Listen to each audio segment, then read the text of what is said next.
My name is Era, and I'm the host of the Tamil Creator Podcast. I chat with creators from all over the world to share their stories and discuss hot topics in a way that I hope inspires, educates, and entertains you. Hello, everyone, and welcome to another episode of the Tamil Creator. This is your host, Era, and today I have a very interesting guest. His name is Sai Tirulokan. Did I say that right, Sai? Yeah, you got it. Perfect. And he is a Toronto-based real estate agent, but very different from other real estate agents I've seen. So I guess at a high level, he's a 6-time consecutive #1 top producer from 2015 to 2020. He's been featured on a number of media outlets, including CBC, BlockTO, HGTV, and the Financial Post. But the thing that really made me stand out, or made him stand out to me, was that I think he's a great marketer, at least from my perception, in a crowded marketplace, because we know that everyone knows somebody that's a real estate agent. And for me, particularly when Sai actually bought 6ixBuzz's first ever NFT for 11.5, Ethereum, or which is about $23,000 Canadian. I knew that it was more. I mean, I'm not sure if he bought it strictly for marketing purposes, and if he had interest in NFTs, we'll get into that as we chat. But that for me, as I had a chance to talk to somebody else who bought a very expensive NFT for $69 million. So I had a chance to speak to him, and I can kind of see maybe similarities in the story. So anyways, we'll get right into it with Sai. So Sai, why don't you introduce yourself to the people, tell them a bit about who you are, your background, especially in terms of how you grew up, your family, and then we'll kind of go from there. What's going on, everybody? This is Sai Tirulokan. Yes, I'm from Metropolis Realty. I am a real estate agent, investor, and getting into crypto or dabbling into it now, at least. And I guess in terms of my family and upbringing, this is an interesting one. Humble beginnings, born and raised in Scarborough General. In fact, if anybody knows what that is, or if you guys are listening, I think a lot of our community is here in Toronto. Grew up by the Markham Eglinton area, if you guys know where that is, and moved around a bit, went to a few different schools. I've got to owe it to my parents. They did a lot for me. My dad gave me a lot of interesting ideas for business and stuff like that. And my mom, in terms of raising myself and my little brother, I think she did a very good job of raising both of us. I'm proud of my little brother as well, with the way he's actually rising and kind of doing things on his own and going in his direction. But yeah, no, it was interesting, humble beginnings, and still kind of here in humble beginnings as well, which is what keeps me motivated and going from there. Awesome. And obviously, how did you get into like real estate? I know, especially in the South Asian community, especially in the Tamil community, when I hear people talk about investing outside of maybe gold jewelry, but like the other thing I hear about obviously is real estate. It's easy, it's tangible. Yeah. I mean, it's easy to understand, maybe not hard. It's not easy to execute on, two different things. But what got you interested in real estate? What was the first age that you kind of made your first, investment? Tell us all about that. All right. So believe it or not, my dad one day just pointed at a sign and said, "Hey, look, you can get your real estate license in 90 days. And I was 17 at the time, about to go to Ryerson. And I said, you know what, let me give it a chance. Nobody in my family is in real estate. Dad just literally pointed at a sign one day, and we moved quite a bit too. So my dad's like, you know what, why don't you do these transactions, right? And I said, you know what, I'll give it a go. I think it's pretty cool to have my real estate license when I'm in university. So went down for the meeting and sat down with a guy named Wasim, told me all about it, and started from there. It was I just literally fell into it. So I just fell into it, but I've always known I've wanted to do business. Kind of debated if I wanted to get into neurosurgeon or want to become a heart surgeon or something. So I took some biology classes, chemistry, and those things as backups. But no, just fell into real estate, man. I'm just in love with business, so I guess it kind of clicked and everything just kind of panned out, thankfully. Knock on wood. So you got your license at age 17 or 18, pretty much. So I couldn't actually go for the exam. I couldn't go for the exam since I was still 17. I had to be 18. So I was still in the classes. They were teaching me stuff, and Once I was 18, I just started university. So first year uni was starting. So I kind of prolonged it, wanted to take school seriously. So I was doing both or dabbling both. So I took some time, I guess when I was 19 or just at the end of 19. So 20 years old. That's when I got licensed. When did you do your first deal? First deal. Okay. Interesting story. So halfway through the year, I'm like, man, real estate is a difficult industry. Like, I don't know what I'm doing. I don't know if this is for me. Like, what am I doing in this? So I ended up selling my parents' home. They had to sell their townhome and we were going to move again. And that was my first deal. Sold my parents' house, right? Cliche. And then the next 6 months go and still nothing, right? I'm like, man, I don't know if this is really for me. I was so close to quitting. And then I'm like, you know what? I'm going to give it one last go. Let me watch a whole bunch of YouTube videos. Let me watch, all these shows. And I came across $1 million listings and it taught me a lot of good stuff. I mean, I watched $1 million. I think that was one of the reasons why I kind of gained some confidence on some larger deals that I do now and boosted my confidence. And before I was like, I don't think this is for me. I don't think I can take these deals on. But once I gained that confidence and kind of knew how to talk and see how these guys interacted with these kind of clients and clientele, it boosted my confidence. And then I think my third ever deal was a pretty large site. It was a $7 million 9-acre land site in Brampton, and it was a blessing having to do that deal when I was still in school. So it was, things just kind of panned out, I guess, or I put myself in the right situations. So, if you're doing those kind of deals, you're in school, what incentive do you have to finish school? People typically think of going to school to kind of have the arsenal or tools in the bag. So when they come out of Yep. school, they can find a job to make a Yep. living. Yep. But if you're making, I'm assuming, good money with real estate based on what I know about it, and you're in school, I would have been like, yeah, you know what? I don't know if I want to, opportunity cost. Like, why spend another 2 years in school? Why, Yeah. learn about Yeah. this when like I love business. I'm doing real life business deals. Why continue?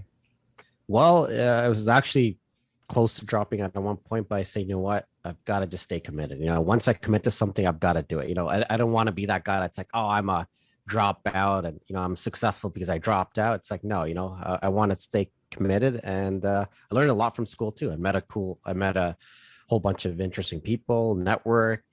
So I use it as a tool. And even in classrooms, whatever I wanted to learn, I would kind of retain. Whatever I didn't want to learn, I said, you know what, this is not for me. But, I took certain things that I think would be long-term in life. Right. So I use it as a tool. I mean, I think it was a good thing that I finished school. I call it $30,000 piece of paper for my dollar store and frame.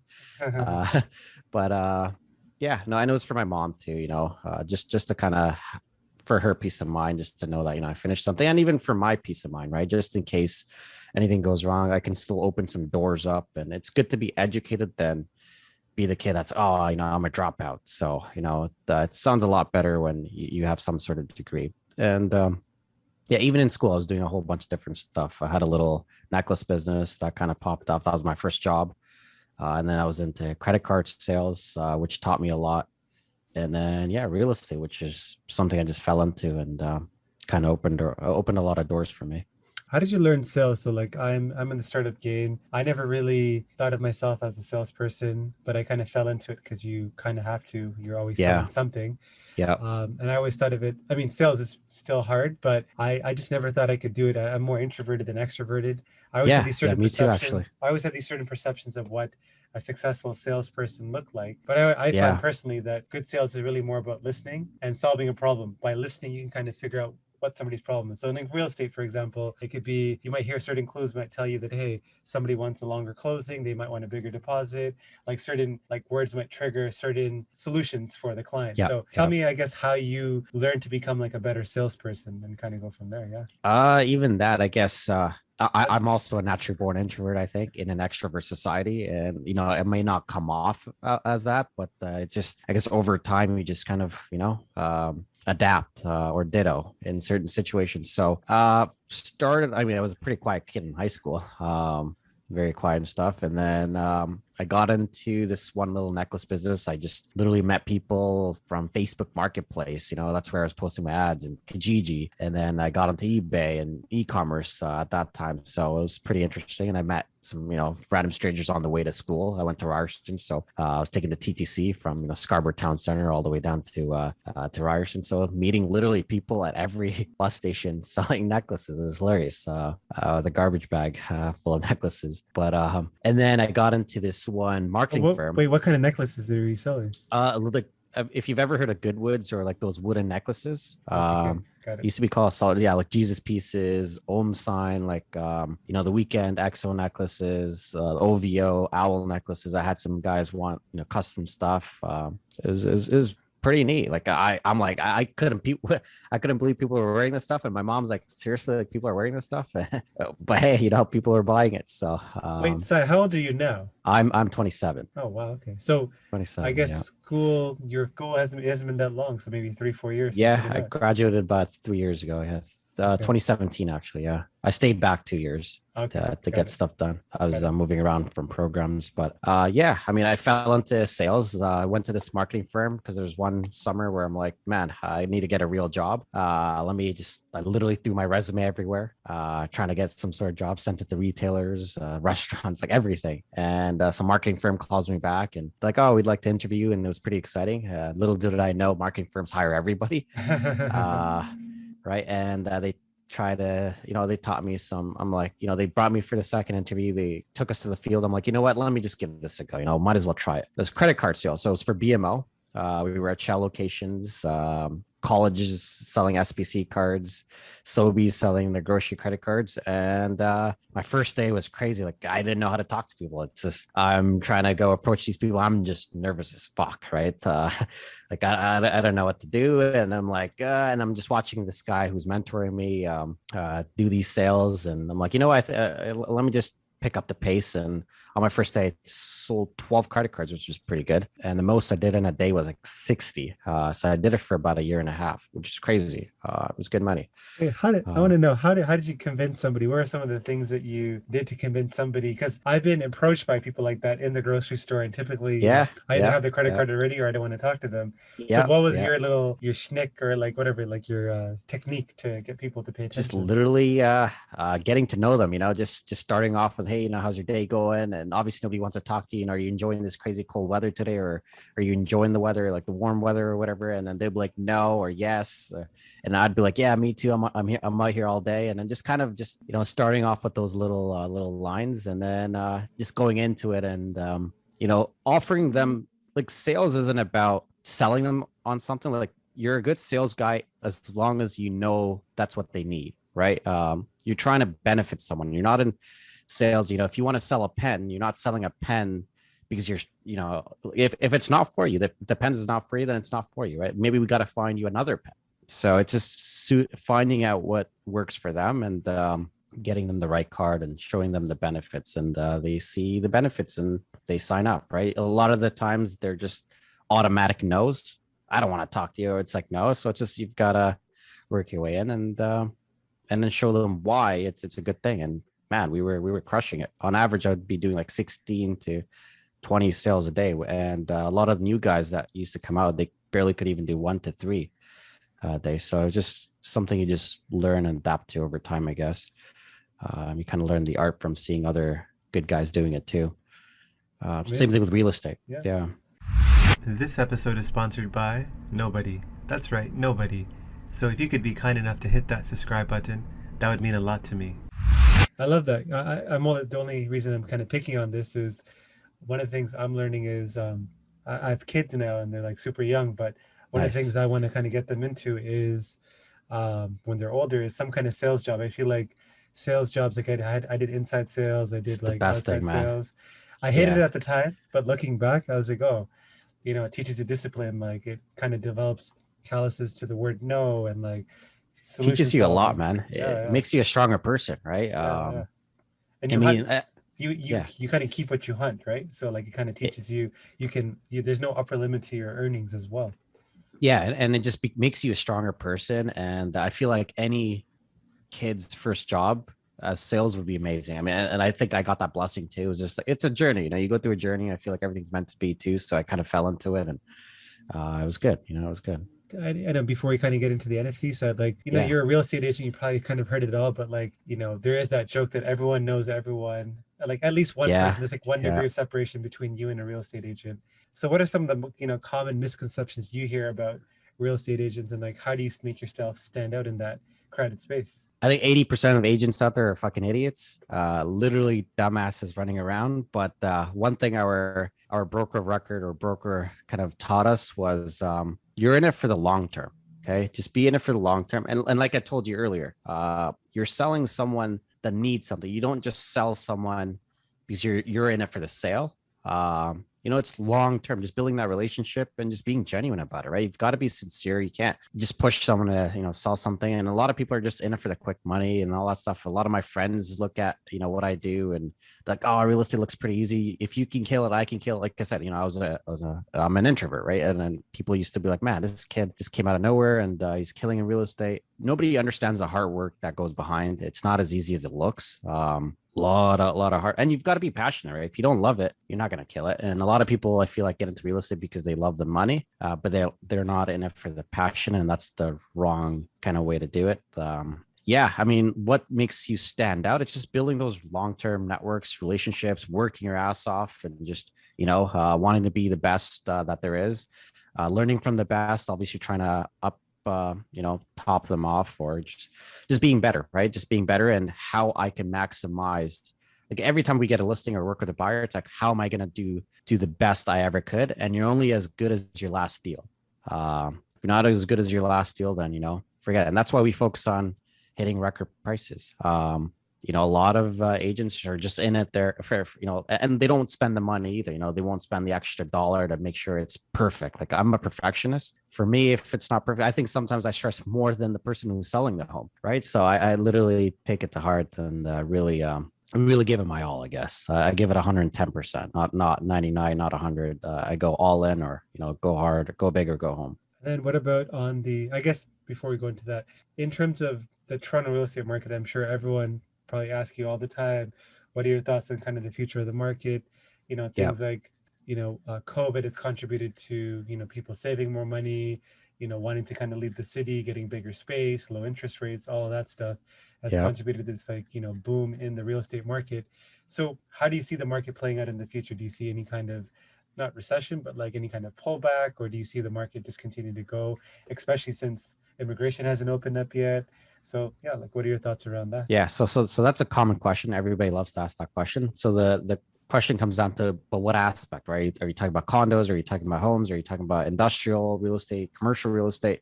So it all depends. If you're just talking about the general aspect of real estate, so let's just talk about homes or condos, which is the hottest topic. I don't see it there to be a slowdown, maybe a slight pullback, but one thing I've heard was 1.3 million people are apparently coming to Canada. Okay, 1.3 million people coming to Canada, and even if you just take 300,000 of them and they come to Toronto, there's not enough assets. Even if you look at from each condo perspective, each condo only has maybe 300 units. So 300,000 people coming to Toronto, and there's only each condo, they're not even still building enough. So people complain, oh, look, there's too many cranes or too many supply coming. No, there's not enough. And it's going to get to the point, there's a lot of pressure on the green belt. If you know what the green belt is, where, you can't build on those sites. I think you're going to see Doug Ford, if he gets reelected, probably, I think you're going to see something along those lines where they may actually remove the green belt. So here's a good tip for you. Maybe green belt land sites might be a good hedge. Might be something you can actually get for cheap now and bank on later. I wonder if they actually, because I mean, I know they've been protecting the greenbelt for a long time. I think it would take Yeah. a lot, but I mean, I guess maybe real estate affordability might be that issue that might press Supply them. and demand, right? Yeah, Supply and demand. And I don't think there's enough supply. That's the issue. It's Toronto. We're still undervalued on a global scale.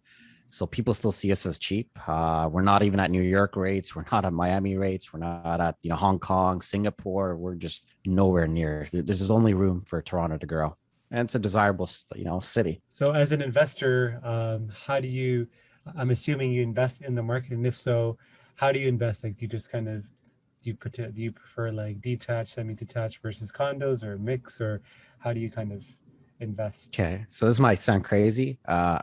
Still haven't owned my first property yet. Oh wow. My hedge on real estate is selling real estate, Hmm. but I do invest in stocks. I think I've been in stocks longer than I have in real estate. I've got a dividend portfolio, so I believe in cash flow. Cash flow is king. And crypto recently, also yet again, cash flow is king. Anything I invest in, I look for cash flow, including crypto. That which is we'll get into that as well. But yeah, no, cash flow is what I look at for. So if you're looking for appreciation wise, I wouldn't really give you the best answer for that. I wouldn't have the right answer. But the way I look at investment properties, go outside the city, maybe Peterborough, Windsor, Belleville, Kingston, Ontario, and look for cash flowing properties and look at it from a long-term perspective. There's no such thing as quick money in this world. A lot of people won't tell you that. Real estate's not your get rich quick scheme. Stocks isn't your get rich quick scheme. Cash flow is king, right? There's just no such thing as quick success. So if you're looking at real estate as an investment, just continue to build. Start now, continue to build, buy properties. If you want to get into rental flips, you can do that too. I feel like that's kind of getting into get rich quick schemes, and I've seen people get burned doing it, and I've also seen people have great success stories, right? I like Peterborough, right? Go for the cheap detached homes under 600,000 or 550, and you can cash flow $1,000 a month, right, after paying your mortgage and all that stuff. So stuff like that is what I would be I'm going to start looking for. Yeah, I love Wealth Simple's motto, I think, in their product, which is get rich slowly. Yeah. I think you look at most people that have built wealth, that they're not advertised on a mass scale. They've built their wealth over a period of 10, 20, 30 years. And Oh yeah. Yeah. I think what's the rate? I think it's like 10% means you double your money every 7 years, but people don't want to wait 7 years. But I think that's like sexy, just kind of you sit there, you, put money into various things. And, after 20, 30 years, I mean, I think it's easy to become a millionaire. I might be simplifying it, but I think if you're willing to look at a long-term time frame, you're diligent, you're kind of disciplined, I think anybody could be a Yeah. millionaire. So that's Yeah, kind of, I agree, and I think that's where people get it twisted. It's just, it's slow. It is boring, but that's the secret, right? Nobody's gonna tell you that. But in yeah, in the stock market, they say um, the greatest in it, like the greatest thing that like gets people off track in terms of their investing goals is people don't like to sit there and do nothing. People check their portfolios too often. If you're a yeah, long-term yeah, investor, you shouldn't be yeah. checking. I check like You're once a right. day, but I don't like. I used to like buy and sell because like something went down after a week or a month, but I never had that long-term perspective, like BlackBerry or like a few other things I bought, and I was like, man, I missed kind of the upswing. But I should just been like, hey, let me just sit on this for if I'm not going to hold this for 5 years, I shouldn't be purchasing it. So Yeah, I actually used to day trade as well. It was very stressful. It took away from a lot of different opportunities I could have done. So I'm like, it's not for me. yeah, And Warren Buffett says it the best. Look at companies. If you could only look at the stock market once a year, you're at a great place. All you have to do is look at the financials once a year. Run the numbers, look into the share structures. See what the insiders are doing and stuff like that. You really have to do your homework with that too, which a lot of people don't. They just get into stocks because they think stocks. And even if you don't want to do the homework, look at companies that you think would last 100 years. yep. What's going to stay around after you die and pays you in dividends, right? So, I like that. In terms yeah. of, like you mentioned, one of your things that you invest in outside of stocks and, down the line, probably real estate is you got into cryptocurrency. So Yep. specifically, NFTs. So, you Yep. bought 6ixBuzz's first ever NFT, which, was Yep. big. I think the reason I found you is somebody actually sent me I think their post or something saying, hey, check it out. This Tamil guy bought 6ixBuzz's first NFT. I was like, oh, that's pretty cool because back then, not that many people. I mean, NFTs were starting to become a craze, but not that many people actually understood the mechanics behind it. So, what Yeah. made you, decide to drop, $20,000 plus on a digital piece of art that people call an NFT? Okay. Yeah. So let's start off with the story, I guess. Last year, because I was building this home office and stuff like that, and I was like, I just don't want generic art on my table or like on the wall. I just want something that's next, something that's techier in the future. So I was looking for art pieces that just, I can hang on the wall that just moves and stuff like that. And then I discovered something called NFTs. I had one of my good buddies who got me into crypto. This was last year, actually. So when I just, it's like he sends me a post. He's like, look at this artwork. So it's actually an artist named Beeple. Okay. He's huge. And so he sends me these artworks. I'm like, oh, that's cool. At that point, I didn't even know who he was or anything about NFTs. I just thought, wow, it's cool to buy this artwork so I can put it on my desk, and it's a moving art piece. It's all I was looking for. And so you had 3 collections. You had an open edition, something where you only have 5 minutes to buy whatever you want to buy, and after that it closes. So they were going for $969. Okay, his Bitcoin one, his Pikachu one, and Ethereum NFT pieces. Those same ones today are reselling for over $100,000 each. So if I just for whatever reason just decide to buy it just to put on my desk, a $900 investment would have been 6 figures. So that was pretty intriguing, and I'm like, wow, I can't believe I missed out, or I had this opportunity. And during that same auction, they had this they had the individual, the one of ones, and then I discovered that it was actually what's his name, Metakovan bought all of them secretly. He bought each one, and it was pretty interesting how he did it. He actually bought every single one. And then, a few months later, the same artist sells the most expensive NFT out there, $69 million, which was also a Tamalan as well, right? So Metakovan, congrats to him for that, but which is crazy, right? So, and then, I saw 6ixBuzz's first opportunity. For me, that was more of like a chess move. So people are like, oh, look at this idiot, spending this much. And I love seeing that stuff, right? I just love seeing, all the comments and stuff like that. It was hilarious to me. A lot of people can't take on hate, but when you're in sales, it's like, oh man, this is hilarious. So I bought this piece. I was in a bidding war, actually. Once I knew it past a certain point, I'm like, you know what? No, now I have to get this. It's like, holy shit, like people are actually bidding on this too. Okay, you know what? I think this is a real thing.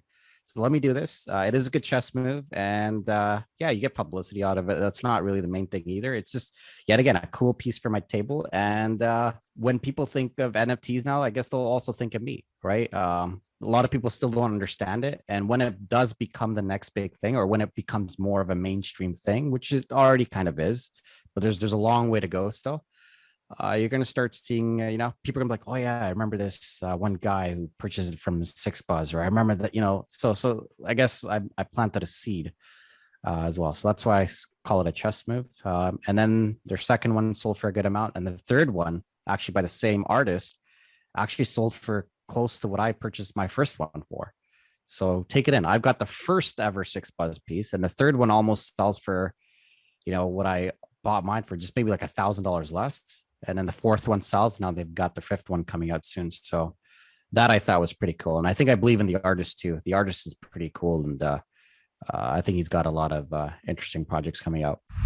Did you know that every time you left a 5 out of 5 review for this podcast, a Tamil parent lets their child pursue a career in the creative arts? Okay, that's probably not true. But if there's a chance that it is, do you really want to jinx it? Leave a review. Do it for the young creative in you. Yeah, I think a couple of things there. Like you talked about the $69 million Beeple piece. I had a chance to speak to Troubadour, who's the other half of Metapurse, or Metapurse. Metapurse. So, I mean, those guys, I didn't get a chance to talk to Metakovan, but those like Anand is like the reasons why they did this. It's like not just financial. Like everyone focused on the financial part of it, like you said. It's bigger than that. Like for them, it's like a statement of like, hey, two people that look like us. It's kind of this. They did a lot. This kind of transformation of like power and wealth from the west to the east. So these are two. One guy from, actually they're both from India, but Metakovan actually has made a pit stop in Canada before kind of going back. Yeah, I heard. East as well. So that's one thing. And then I thought NFTs were cool because like you made a comment about believing the artist. So I thought NFTs were cool because of the fact that they're on the blockchain. So now there's an artist, they sell a piece for $100, but then, they become cool like 10 years later, and then their pieces are selling for 100,000. And it's also recorded, right? Like you can see the proof. It's on the blockchain now. So people can see that is the authentic piece. Well, not even that. The other part of it is now the artists get to participate in the resale. Before you sold your piece for $100 and then it got resold for 100,000. Well, good luck getting that hundred So thousand when dollars. actually with Nifty Gateway, yes, the artist actually profits. My 6ixBuzz one, believe it or not, if I were to resell it, The artist the doesn't. artist actually no OpenSea is Ah, not like that. I Yeah, see. Oh, you got the to be open RF, to. Got it. yeah. But Nifty Gateway does that. That's which is a pretty cool structure for the artists on that. But I love even that. even Metacoven, I think it's also a financial thing. It's the first ever real piece that I think it was Christie's or Sotheby's that Yep. sold and they're big. I think they're the ones that sold the El Salvador Mundi. Like I was always into art too, just love to watch it. Even car collecting, something I want to get into as well. But I think that was pretty cool. Like that being the first NFT. I think one day, in I don't know how many years, their piece is going to be worth an interesting amount. Well, it signifies something. I think that was the first piece they actually allowed cryptocurrency as a form of payment. It's kind of a Yeah, signifying like a change of guard of, hey, they're recognizing the future is coming. And instead of yeah, kind of moving away from it, they kind of embraced it, which is cool. And like you said, that piece means so many things. I mean, like art, I'm not into the art world, and you obviously know this better than me, but I'm learning more and more about collectibles. And obviously the value of collectibles is beauty is in the eye of the beholder. So I yeah, think they said art in the last 10 to 15 years has outperformed the stock market. So if you bought a piece of art, generally yeah, you yeah. perform better than the stock market, which is Even crazy. Pokemon cards, right? Like Charizard cards are going for like $700,000. Man, if I just kept my old Pokemon games That's in the box, brand new, yeah. a Mario game just sold for $1.5 million. Yes, I know. It's Crazy. crazy. I, I wish I kept like all my like Duck Hunt, like my I first know, Nintendo. I Like know, man. I didn't think about it though. Me I didn't too. think that collectibles would be like this, but this wave I of didn't like either. what do they call it? Nostalgia or whatever it's called. Yeah. So that's Yeah, pretty yeah, cool. yeah. But So but I feel like that, and just this for the viewers, just piece of advice. That's more of like a hobby kind of collecting. You've got to really be careful of how you invest in art. Just because you bought something, I think a lot of people are going to get burned and destroyed. I would just stick to your typical mainstream cryptocurrencies, mainstream stocks, and real estate. Obviously, real estate's not going to go anywhere. But yeah, I think crypto's the future. yeah, no, I think you're right about that in terms of sticking to like when I got into cryptocurrency first, like 4 or 5 years ago, I I got into a bunch of the ICOs early, and Oh yeah, this is when like every ICO was everything was yeah, popping off, and like I got burned like on a couple of them, but yeah, I did manage to buy like Ethereum and like Bitcoin earlier, not super early. I wish I bought it when it was like in the hundreds or like early thousands, but I got into it fairly yeah. early, but I also got burned, so good reminder about that as Yeah, well. I actually only got in just a few months ago, and Yeah. I got sold on the cash flow stuff, man. So if you own Ethereum, you can earn cash flow on them. Yes. I Staking. actually own, yeah, like I stake Yeah. Cardano, but even liquidity pools, if you've ever heard of that, providing liquidity, you can earn a great amount as well. Okay, it's good to know. I didn't know that. For Yeah, me, yeah, research it. I'm always trying to figure out like, other than, holding cryptocurrency, how do you make money? And like I've heard about staking. I want to look into liquidity Staking's good, pools. yeah. Yeah. You see, a lot of people own cryptocurrencies, but they don't even stake. It's like, man, you're just giving up free money, right? Yeah, for sure. Just cash flow, right? Cash flow is king. So in terms of like, I guess as you move forward in your life and as you, make more money or like just explore other things, it seems like you're very entrepreneurial. So real estate might be the first of, many different things that you try. So Yeah, where do you see yeah. yourself kind of moving forward? Like, do you see yourself running a business or like, what does the future have in store for Sai? Yeah, I've got a lot of different ideas. Just exploring a lot of different stuff. We're still young. I still think I'm only at maybe 10% of my potential. I think I've got a whole milestone left. I still see myself as a nobody, but thank you for having me here. Anybody, anyways. I've got a long way to go, and a lot of people, like they come and ask, for advice, and so it's kind of cool, right? Because you come from humble beginnings, and you still see yourself here, and I still live in humble beginnings here, right? So it's pretty cool. This is one of my inspirations, but in a few years, yeah, definitely want to run some businesses. I've got some different ideas. I don't know where. I just want to do whatever I'm passionate about and kind of start off from there. Maybe content creating, that's for sure. Maybe I'll start my own podcast too, and I'll be on the other side asking you questions. Yeah, YouTube videos, just different stuff. No real ideas just yet. Maybe development, but I don't know if I want to take that kind of risk. Definitely real estate investing. That's next. I don't know. seeing where the journey takes you, right? Just manifesting it all and just continuing with the journey and just go with the flow, I guess. So what do you like to do for fun outside of work? Okay. So interesting. I do a lot of work. Definitely love real estate, but outside of that, socializing, I do like to go out and about, try new foods. Every weekend is usually a different scenario. It's always interesting. And my weekends are always very random. I always have just people calling me to hang out, meeting new people, right? Just yeah, going to different events and stuff. That's always interesting. It's always something to do in Toronto, which is what I love. Um, doesn't get old, I guess, for me at least. Traveling is something I want to get into as well. Just always learning. I love to watch. I watch a lot of YouTube videos, so learning stuff all the time. What does your ideal Saturday, morning slash afternoon look like? Well, it's always got work in it. For it's a lifestyle now, right? I mean, this is it's just when you love what you do, it's not work. So it's just the lifestyle, I guess. Saturdays usually events, going out with friends, hanging out, trying out some new foods, drinks, whatever it is. Playing COD here and there. I love to play. Well, I actually wanted to get into streaming, but I don't think that's for me. I don't think I want to get into that, but yeah, compete and stuff. I used to compete in gaming actually. Oh So wow. as you can see, PS5, play a lot of that.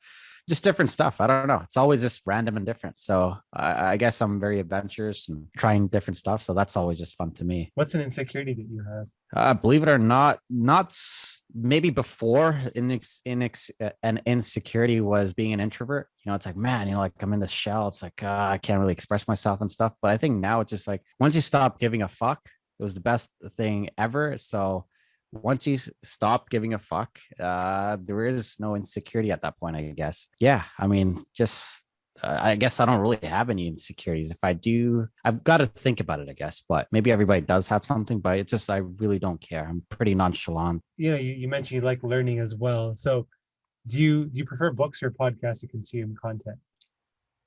Maybe neither. I actually don't read books at all. Okay. My textbooks are still in the wrappers. My real estate textbooks are still in the wrappers. Graduated university, never like I work smart, not hard. Yeah. So networking and stuff like that is kind of how I learned. And so definitely not reading. YouTube is my best source of learning or watching stuff. So I guess you can call it podcasts in a way, except for I love learning through YouTube because it's like, look, I'm in the same room as Elon Musk or Warren Buffett, like, or, like whoever your inspiration is, Michael Jordan or Kobe Bryant. Like I'm in the same room as these guys. I don't even need to go interview them or talk to them or call them or find a way to meet them. I'm learning from these guys, right? I'm learning from their mindset and they're talking to me in my room, which is crazy, right? So that's kind of my best and favorite way of learning. And that's how I learned a lot of things, how to run a business, selling real estate, looking for the right opportunities. NFTs, I learned a lot because of YouTube. Crypto, completely YouTube. 99% was YouTube. And one of my buddies also got me into crypto, and he kind of got me started. But stocks, also, YouTube, technical analysis and how to read papers. And obviously, I've got some buddies who are in the industry and they teach me a lot of stuff. But yeah, YouTube is probably the best tool, man. It's where I learn. And then Joe Rogan's podcast, right? Love watching that. No Jumper, it's always neat. Different podcast. I don't really have a favorite, I guess, but yeah, I guess podcast and YouTube is my thing. Not books at all. Definitely not books.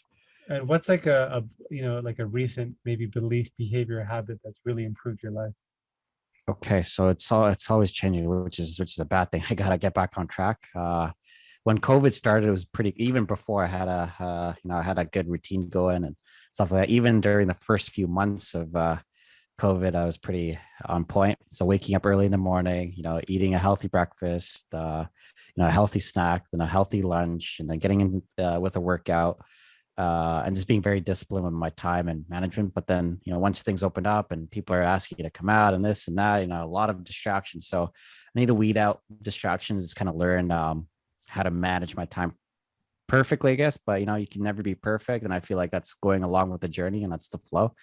I just go with the flow kind of guy. So But the best thing, if I were, if I got back onto routine, definitely sleeping early and cold showers, right? Good thing. I feel like if you can stay or wake up early in the morning and take a cold shower at least for 5 to 10 minutes. And they normally say for a little bit, but I feel like you can conquer anything, right? Like at that point, you're just disciplining yourself to just stay in there for that much or that amount of time. And then you can bang out calls, you can bang out meetings, you can bang out documents, workouts, whatever it is, right? You're a brave Uh, man with cold therapy. I was exploring that, but I yeah, can't I I can't know. do the You'll cold get used showers. to it. Yeah, You, that's what I've you been just have told. to get used to it. Yeah, Yeah, yeah, and it feels great after, man. It's amazing. yeah. I love my warm showers, but definitely something I Me want to too, but something yeah, I definitely want to try because I've seen or like read about the benefits of cold therapy. So good yeah. reminder. Money can be hard to come by, but here's a $100 opportunity for you. Join my free newsletter for free exclusive content and a free chance to win $100 when I hold special draws. Did I mention that it's free? In terms of your personal legacy, how would you want to be described by your friends and family? I guess I'm still not there yet. Still got a legacy to build, I guess. But if I were to build a legacy, just building things that's generational, maybe generational wealth, or just passing things down that people will just remember you for. So what is that? I don't know. It could be charity work or building a building and developing project and leaving that there, or yeah, just leaving stuff like that behind. Friends and family to remember me as. I'm not too sure what people see me as or how they view me. It's just usually I don't care. I'm just usually in my own lane and just kind of focus on myself. Because if you hear, external factors, sometimes it's cool to hear compliments and stuff or hate too. You kind of see, okay, what should I do and what I should not do. But building a legacy wise, I guess, yeah, it's just being a philanthropist, right? Doing some charity work, developments, or even leaving a business behind that will last, 100 years, and maybe the next Warren Buffett will be talking about, my business. Mhm. I don't know. Stuff Yeah. like that is what I need to work on, but I got a long way to go for that too. If you had a chance to go in a time machine, sit down with actually it wasn't that long ago, probably like 10 years ago, but 16-year-old Sai, what would you tell Yeah. him? So I've always grown up with not having debt, like or not having regret. So I've always told myself, being young, just make whatever you do, never have regret. Because every time I was doing credit card sales, I would talk to older people, and like, man, I should have done this or done that. I'm like, man, I don't want to be like that, right? So whatever I would learn from a lot of these older people, even real estate, I deal with a lot of older people. So I'm just learning from people that have gone through different types of journeys, or like different types of anything, whether it's relationships or just how they live or lifestyle, stuff like that. Just told myself to not have regrets. So I, going back to my 16-year-old stuff, I think just do what you're doing or do what you think. I think it was just always kind of planned. I don't know. I've just always had that mindset, I guess. So if I were to go back in time, I've always told myself never have regret. Like there was just no regret. I can't have any regrets. So I kind of live day by day, making sure I have zero regret. Or maybe tweaking things here and there, and I catch on to it sooner than later. But that's the thing about being a perfectionist, right? It's a flaw and a good thing. I feel like that's how I live by. Who's someone in the global Tamil community that you admire and why? And who's maybe somebody that's not Tamil that you admire and why? Okay, I can't just choose one. I'm not the guy that can just choose one, but a few inspirations, maybe, growing up watching Rajini, Vijay, right? Those guys were always just cool to watch and were inspirations, I guess. Chamat is a pretty good one. I don't know if you know who Chamat is, but Yeah, he's a yeah, he's Sri like Lankan. he went well, he's Sri Lankan. I think Yeah, he started Social Capital. He was early Facebook. He's like a billionaire Facebook. now. Yeah, I think he went to yeah. I think he went to Waterloo actually before he moved to Waterloo, the yeah, States. Yeah, that's what I heard too. yeah. But he was a recent inspiration, so I watched a lot of YouTube videos of him. So for Tamil inspirations, yeah, I guess those guys are my inspirations. If it comes down to I think Chamath Tamil, technically isn't Tamil, but still he's an yeah, I inspiration. Yeah, know. yeah. He's Exactly. I love one of the things that he does. He says one of the joys that he has in life is giving like outsides tips, like giant tips. So when he goes to restaurants, say the Yeah, bill's like yeah. $2,000, he'll tip like 100%, and like Holy shoot. or like some crazy number Yeah, because I don't know the exact number, but he just loves to. That's like a way for him to give back because yeah. I he believe rec- in tipping too. yeah. Yeah, For me, I like to tip. I tip for two reasons. Number one is I feel like brown people have a bad stereotype, and I'm like, I'm like trying to Yeah. represent the Yeah, brand you're right. community well. Yeah, So, man. you know, Yeah. I like to tip like 30, 40, some depending on kind of how much the bill is. Good stuff. Yeah. And then the second reason is I feel like I grew up in working in a restaurant for my parents. They used to own a restaurant called Rico Restaurant, which is now where Nice. um, the Samosa King, where they have a restaurant that used to be my Yeah. parents. Yep. Yep. So I kind of saw how hard it is to kind of be in that space. Oh yeah, no, And restaurant businesses are probably the tough, toughest tough. business out there, right? You've got to work when everybody else is enjoying. And like Holidays, all that stuff, man. and the staff, like they have to work really hard too. So just Yeah, I guess kind yeah, of yeah, empathetic, I guess, towards them. So I just a random story about Chamath. So yeah. yeah. No, good stuff. I agree. I guess when it comes to inspiration that's outside of the Tamil community, I've got a few. I love living by different mindsets. So, like I said, watching these guys from the comfort of my home.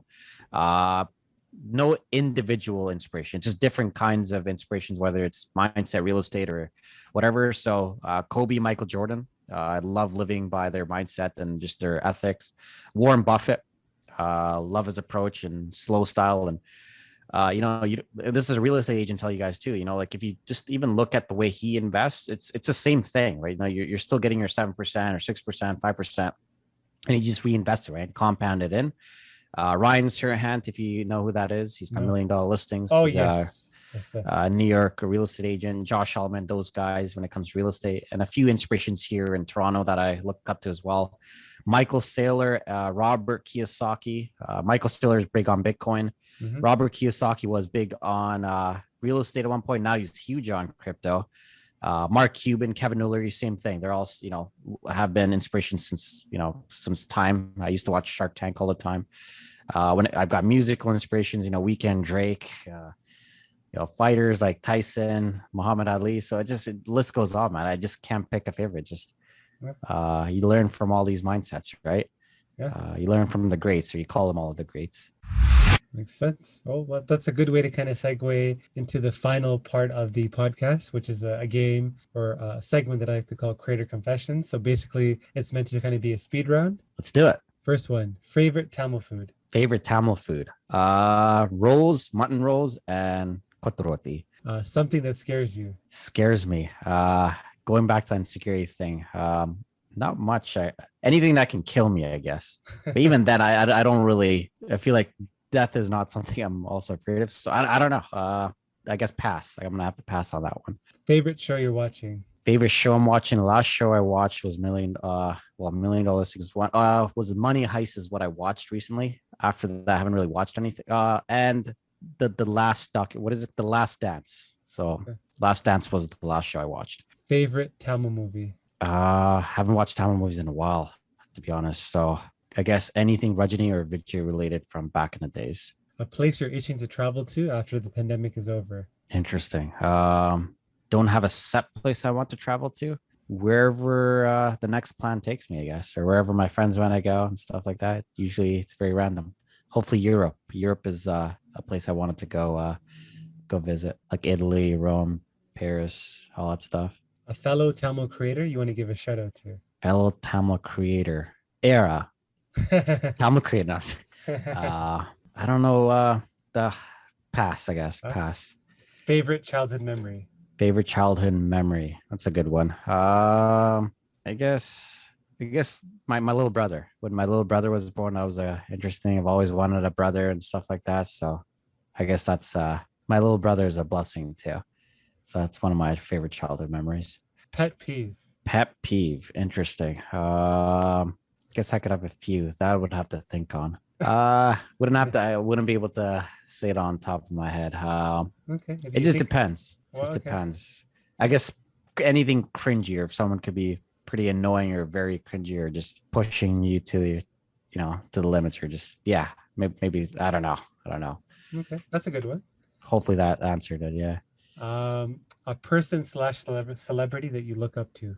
Pretty much everybody I mentioned before. Okay. So Yep. Kobe, Michael, Warren Buffett, et cetera, et cetera, et cetera. If you knew that you were going to die tomorrow, a regret that you would have. Nothing. I could die today and I think I'd be okay. Hopefully not. I still want to make sure that my parents are taken care of and all that stuff. That's first. Okay, I guess that would be the regret. So I got to make sure that everybody's good. But yeah, other than that, no, I've got no regrets, man. Just living day by day. A celebrity whose life you want to experience for one day. Interesting. See, that's the thing about YouTube, right?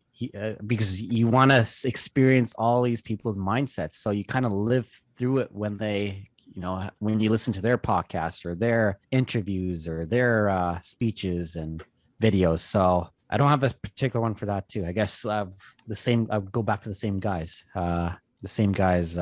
That I mentioned earlier. A purchase that you've made or you splurged on that you don't regret. 6ixBuzz NFT.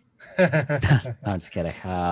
Well, cars, investments, stuff like that. I think I splurged on and was pretty interesting, or was good. Collectibles, right?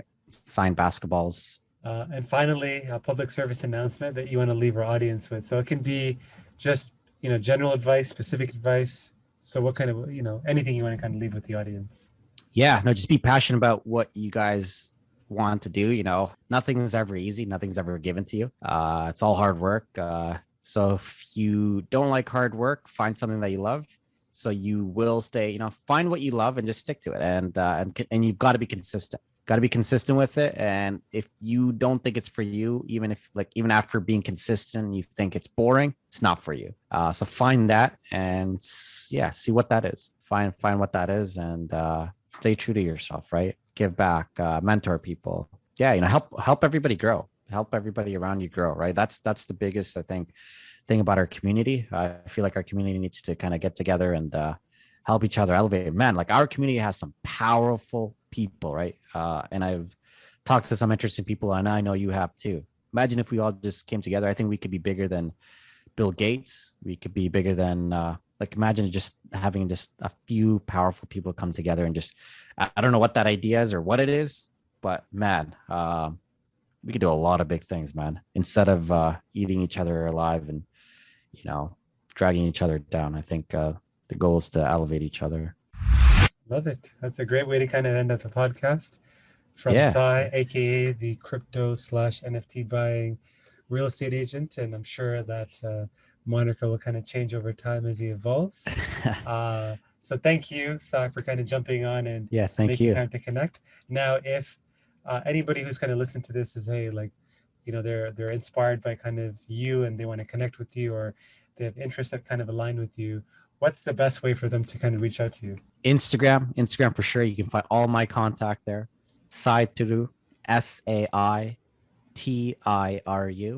You can find me on Facebook, Sai Tirulokan, LinkedIn, Sai Tirulokan. You can email me, realtorsaitiru@gmail.com, or maybe I'll show up on Google one day and you can search that up. Awesome. Well, thank you again for hopping on, and to the audience, thank you guys as always for tuning in and Thank listening. you guys too. Yeah, awesome. And see you on the next episode, guys.